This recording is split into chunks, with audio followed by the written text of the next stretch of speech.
Assalamualaikum warahmatullahi wabarakatuh. Perkenalkan, nama saya Rizky dengan NIM 2130110015.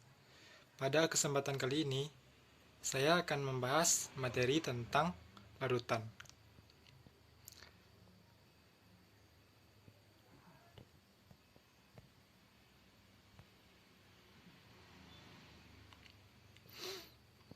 Pembahasan kita yang pertama, pengertian larutan. Larutan adalah campuran homogen dari dua zat atau lebih. Apa itu homogen?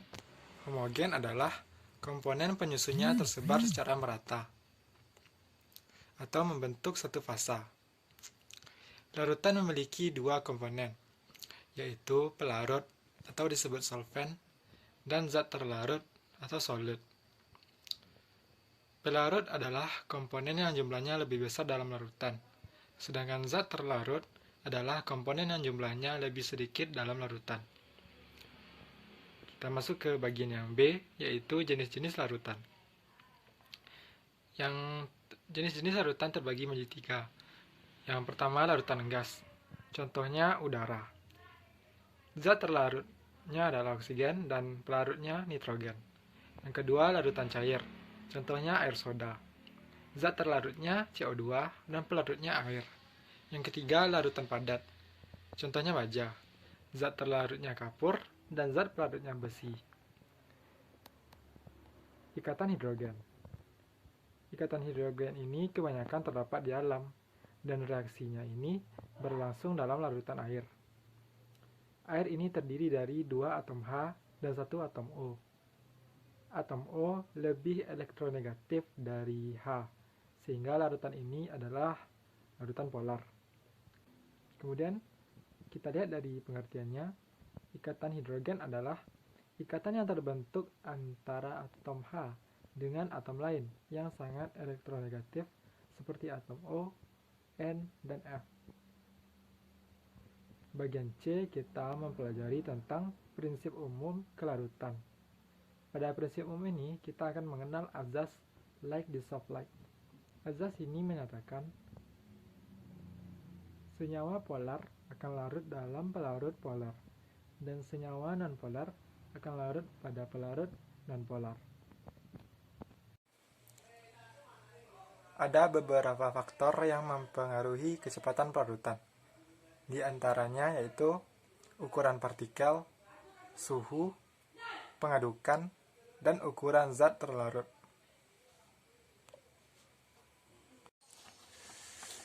Pada bab atau bagian yang D, kita akan mempelajari jenis larutan berdasarkan daya hantar listrik. Jenis larutan berdasarkan daya hantar listrik dibedakan menjadi larutan elektrolit dan larutan non-elektrolit. Larutan elektrolit dibagi menjadi larutan elektrolit kuat dan larutan elektrolit lemah.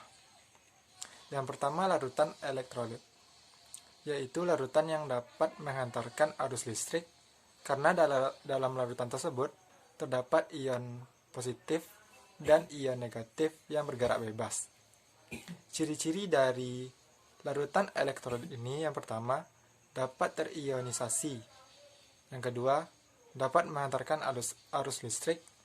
Yang ketiga, larutan meliputi asam, basa, dan garam. Asam contohnya HCl, HBr, HI, dan H2SO4. Basa contohnya LiOH, NaOH, dan KOH. Sedangkan garam contohnya NaCl. Larutan elektrolit terdiri dari dua jenis. Ada larutan elektrolit kuat dan ada larutan elektrolit lemah. Ciri-ciri dari larutan elektrolit kuat diantaranya nyala lampu terang bila dihubungkan menggunakan dua elektroda. Kemudian terionisasi sempurna dengan alfa sama dengan 1. Reaksinya reaksi penguraian. Contohnya NaCl menghasilkan Na+ ditambah Cl- dan menghasilkan banyak gelembung gas. Sedangkan pada larutan elektrolit lemah, ciri-cirinya yaitu yang pertama, nyala lampunya redup. Kemudian, kedua, terionisasi sebagian dengan alfa kecil dari 0 dengan 0 kecil alfa kecil 1. Mempunyai tetapan kesetimbangan, terionisasi sebagian, dan terdapat sedikit gelembung gas. Kemudian kita masuk ke larutan non-elektrolit. Larutan non-elektrolit yaitu larutan yang tidak dapat mengantarkan arus listrik.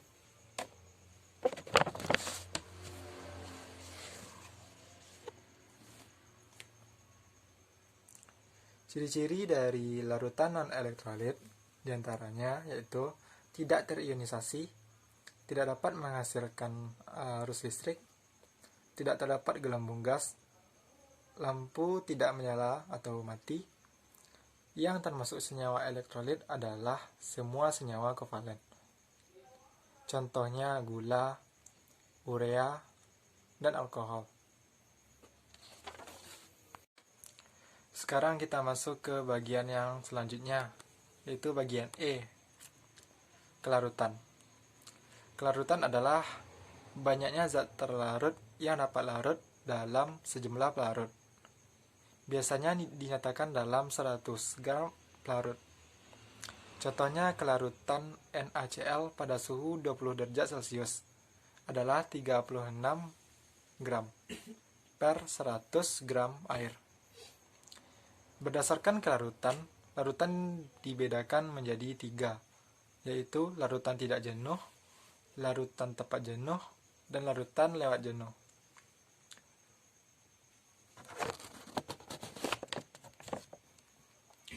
Larutan tidak jenuh adalah jumlah zat terlarut yang kurang dari jumlah maksimum zat yang dapat larut pada suhu tertentu. Larutan tepat jenuh adalah jumlah zat terlarut maksimum yang dapat larut pada suhu tertentu. Yang ketiga, larutan lewat jenuh. Jumlah zat terlarut melebihi jumlah maksimum zat yang dapat larut pada suhu tertentu. Baik, materi terakhir kita adalah tentang konsentrasi larutan.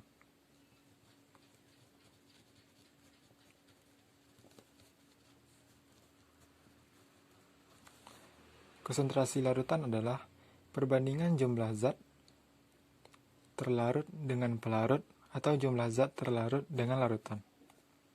Yang pertama, molaritas. Biasanya dilambangkan dengan M besar. Molaritas dapat ditulis dengan rumus gram per mr dikali 1000 per volume dalam mililiter, atau mol dibagi 1 liter larutan.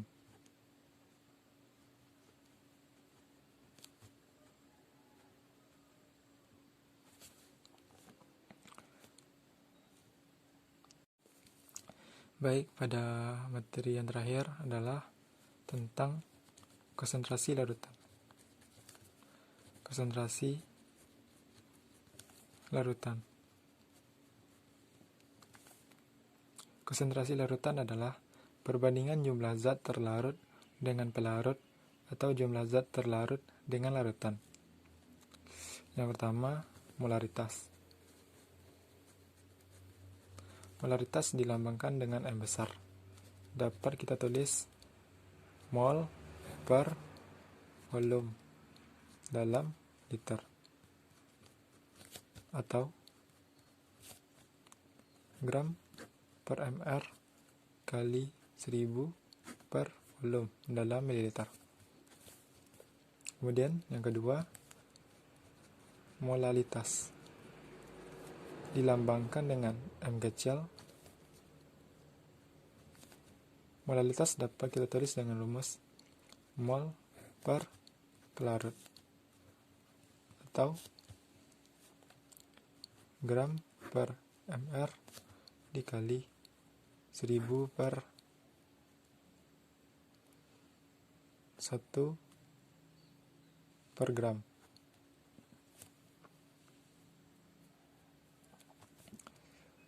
Untuk molaritas itu satuannya liter atau mililiter. Kalau molaritas satuannya kilogram atau gram.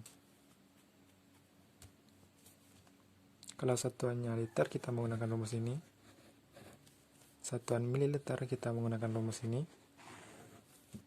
Pada molaritas jika satuannya kilogram kita menggunakan rumus ini.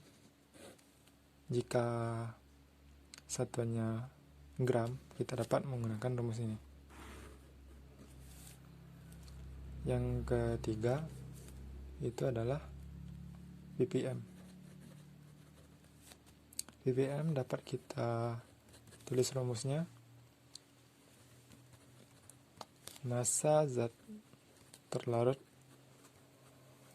dibagi volume larutan dalam liter dikali 10/6.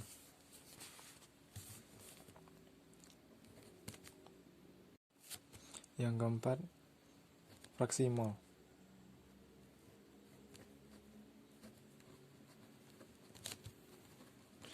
Fraksi mol dapat kita tulis dengan rumus, misalnya fraksi mol A sama dengan mol A per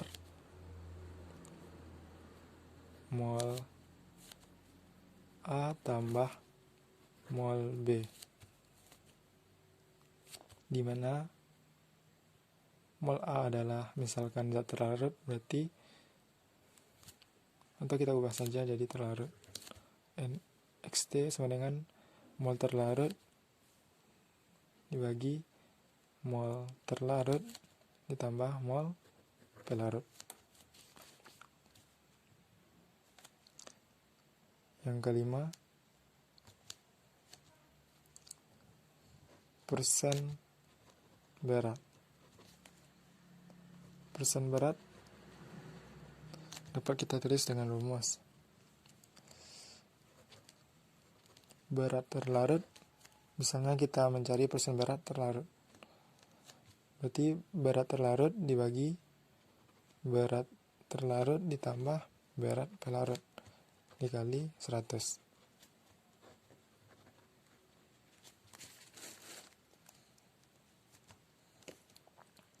Yang keenam, jika mencari persen massa. Persen massa dapat kita tulis rumusnya gram zat terlarut dibagi larutan dikali 100. Yang ketujuh,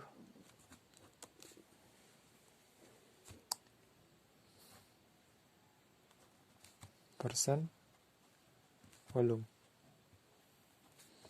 Persen volume dapat kita tulis rumusnya volume terlarut per volume terlarut ditambah volume pelarut dikali 100 untuk mencari volume terlarut. Yang terakhir, yang ke-8 yaitu normalitas, dilambangkan dengan N. Dapat kita tulis dengan rumus ekuivalen per volume dalam liter. Eki ini adalah menyatakan jumlah ekuivalen zat terlarut dan volume ini dalam satuan liter. Hanya itulah yang bisa saya jelaskan. Salah dan janggal saya mohon maaf. Assalamualaikum warahmatullahi wabarakatuh.